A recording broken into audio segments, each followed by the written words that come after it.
What took you an embarrassing amount of time to figure out? When I was a kid, I thought Martha's Vineyard was Martha Stewart's home, and celebrities were always going there because she likes to throw parties. I was maybe in my 20s before I found out that wasn't true.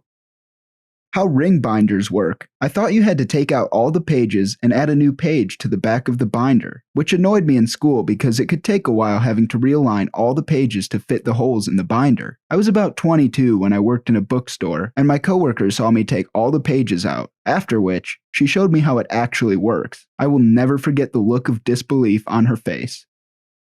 When I was 16, this girl called me. She asked if I ever just called up a friend wanting to try to get laid. I said no. We talked about it. I encouraged her and thought it was okay. Blah blah blah. Wished her luck hanging up. About 15 years later, I randomly thought about that ish. I didn't realize until my late teens/early 20s that chemical castration means taking pills which render you infertile, not necessarily dipping someone's balls into a vat of acid. Yeah, this one is pretty embarrassing. My French press. I owned one 9 months before realizing the coffee grounds go under the plunger, not on top of it. I was so annoyed having to clean the top of the plunger after lowering the coffee into the water. My girlfriend stared at me like I was the stupidest person she'd ever met, trying to formulate how to politely fix this. So when I was a kid, I saw this rerun of a prank that BBC pulled off in the late 50s. It was basically a hoax broadcast they did for April Fool's Day, in which it showed old footage of people picking, or harvesting, spaghetti out of trees. Seriously, for some reason it just never clicked. I spent most of my childhood and my teen years believing it, and I had just never happened upon the subject. I was 19 years old when I found out that spaghetti does not grow on trees. That the trough in a porta potty is for the guy to pee in. I said to my dad one day, "How are you supposed to wash your hands in the sink with no water?" He stood there in shock and disbelief as he explained to me that is where you are to pee. I was probably around 18 when this happened. That the state Montana is literally the word mountains in Spanish. Didn't realize until I was physically in Montana, staring up at some mountains, and thought, wow, mountains are so pretty. Montañas, Montanas, Montana. Oh. The toilet seat should be down to make pooping more comfortable. My whole life, I just thought it was for people who were too small to sit on the full rim of the toilet, so that's why I never used it. But hey, at least I poop more comfortably now. Your responses of disgust, curiosity, and hilarity made my night, and I'm glad I could make a lot of you laugh. So to return the favor, I'm going to answer a lot of people's questions on how it took me so long and how I learned. When I was a kid, my parents showed me how to take a dookie, classic toddler training terminology, but I don't remember ever having a potty trainer. But my goofy A thought they were showing me how to do it as a kid, so my brain at the time just said, you better keep that seat down or else you'll fall in. So when I became old enough, I just stopped using it because I thought I didn't need it. I could just distribute my balance by manspreading, and I wouldn't fall in anymore, because I really can't see how you could, unless your frame is just that small. It never really killed my legs, and yeah, there was some straining, but I just thought I had a bad diet or something. And of course, when you're grown, it's not really a common thing to have people watch you do your business, and vice versa. As far as public toilets are concerned, I just wiped them off before usage, because it wasn't one from home. Fast forward to 2 months ago, 25 now, I go to visit my parents, and my mom tells me she got a new toilet and was showing it to me. It looked comfy, so I lifted both the lid and toilet seat to sit down and see what it felt like when I was doing my business, with my pants on, of course. When I do that, my mom was thoroughly confused and asked if I always did it that way. I told her my reasoning in the previous paragraph. After she explained to me, she showed me everything. The rest has been history. I'm not ashamed of it because the thought of it just makes me laugh. I posted this before, but I had no clue that when you got your tires rotated, they actually moved the tires from one spot to another. I just thought they revved them really fast to see if they were wobbly. That ringing in the ears is not a normal thing everyone experiences, or a superstition that someone is talking about to you. I was 30 when I realized that it is tinnitus, and not normal, even though I've had it since I was around 13 from too loud music. Literally a month ago, in my 30s, when one cries crocodile tears, it means they are faking being sad. Crocodiles do cry, but the purpose is lubricating their eyes. I thought that it meant someone was really sad and crying really big/a lot of tears. My logic was that if a crocodile cried, those would be some really big tears. Crying crocodile tears must mean someone is very sad. The police cars in my hometown were marked with a letter and a number. So like A2, B7, etc. I saw one marked K9, and it had a dog in the back, which I thought was just a coincidence. The car was marked K9 and had a police K9 in it. Amazing. I got some bizarre looks at home when I mentioned my exciting coincidence walking home from school.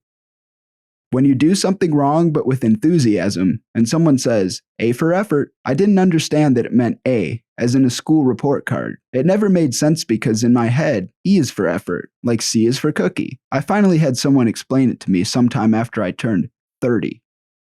Took time to figure out how to relight the pilot lights on my grandmother's stove. After my grandfather died, I had to relight the gas pilot lights for her whenever they went out. No one showed me how. I had to figure it out on my own. Meanwhile, we had to open the windows because the smell of natural gas was so pervasive. That beans don't make you fart because they have an air bubble in the middle. I was told that as a kid, and just internalized it and never thought of it. It came up when I was in my 20s, and as I was enlightening my friends with my bean facts, I could just see their faces and realized how stupid it was as I was saying it.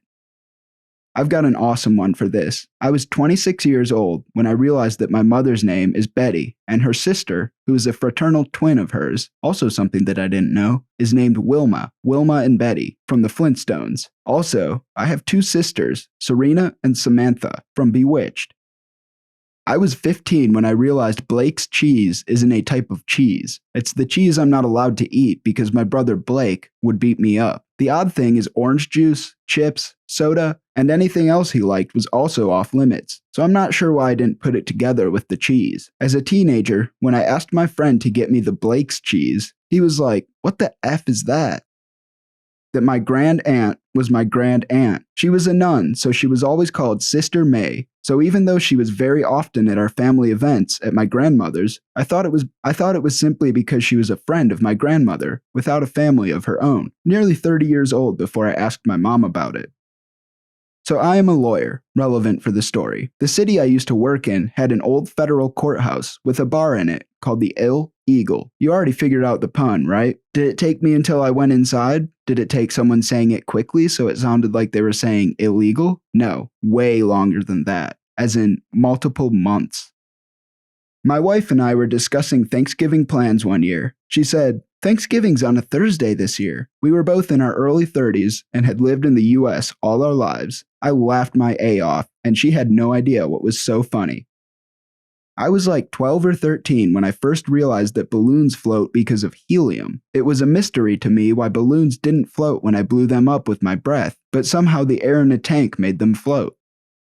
Took me 23 years on this earth to figure out that several was not in fact a way to describe 7 of something. Every time I heard it/read it, I thought people were always just being oddly specific about the number of something. Got into an argument with my grandfather about it, and I didn't believe it meant more than a few until I looked it up.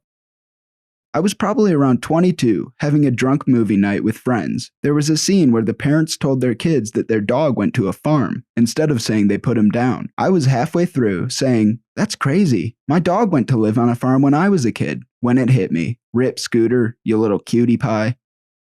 How to ship stuff. Consider this context. My parents ran a company based on buying and fixing electronics and flipping them to sell online. They shipped stuff all the time. It was their job. I grew up with this literally in the house alongside my childhood. Last year sometime, I needed to return a package for the first time. I knew I needed a label. I knew the trick of taping the barcodes to make sure they can't get damaged, but I had no idea where to take it, or what to say, or do, or if I had to schedule an appointment, or prepay online, or have some documentation about the package or myself or something. Turns out it's all very simple, but I had no idea until last year how to ship a package.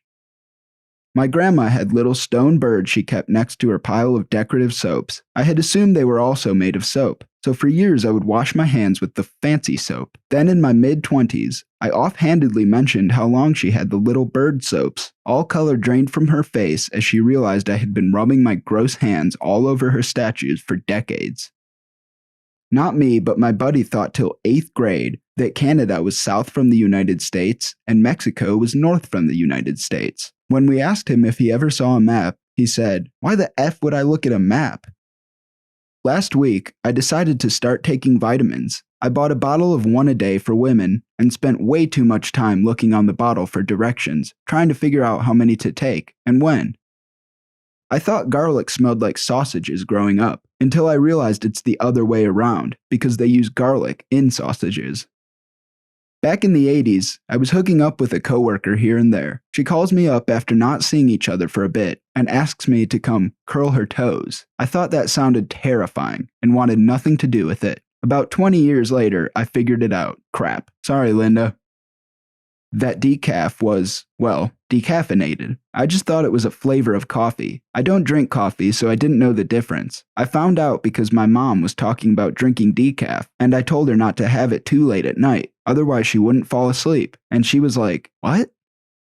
That the expression all four corners of the world refers to the fact that maps have four corners.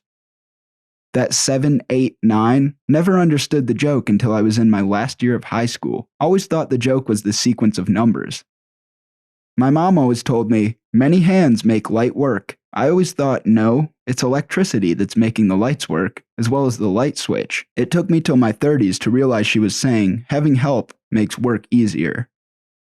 I worked for a company that used photo ID badges for their employees. I worked as a contractor, installing and repairing equipment, and had to sign in at the front desk. After signing in, I received a badge to wear that identified me as a contractor. At the end of the day, I signed out and returned the badge. After several months of occasional work at this site, I realized the badge pouch also contained an electronic door key. Until then, every time I went outside to get a tool, pick up a part, or buy lunch, I would go back to the front door, dial the phone to speak to the receptionist, get buzzed into the lobby, and then get buzzed in from the lobby to the main part of the facility. I had my own door key the entire time and could have gone right in through any door of my choice. I was at this festival thing and they sold animals and ish. I asked my mom if I could buy a duck, and she said yes. Then she told me it flew away while they were unloading it a few years later. I realized they never bought the duck.